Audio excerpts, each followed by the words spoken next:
ప్రియమైన దేవుని వారలారా, చూడండి చరిత్రలో ఒకసారి మోసే చేతిలోనేమో కర్ర ఉన్నది, దావీదు చేతిలోనేమో ఒడిసెల రాయి ఉన్నది, గిద్యోను చేతిలో కుండ దివిటి ఉన్నది, సంసోను చేతిలో ఏముంది ప్రియమైన దేవుని వారలారా? దవడ, గాడిద దవడ ఎముక ఉన్నది. అలాగే పాత నిబంధనలో ప్రవక్త భార్య ఇంటిలో ఏముందంటే ఒక నూనె కుండ ఉన్నది.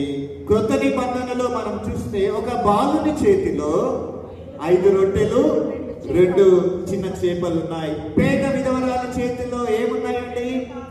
2 కాసులు ఉన్నాయి. ఇవన్నీ చిన్నయే, కానీ దేవుడు గొప్ప అద్భుతములు జరిగించాడు. అలనాడు పేతురు యొద్ద యేసు నామం ఉండేను. పేతురు దగ్గర ఏముండేనండి? యేసు నామం ఉండేను.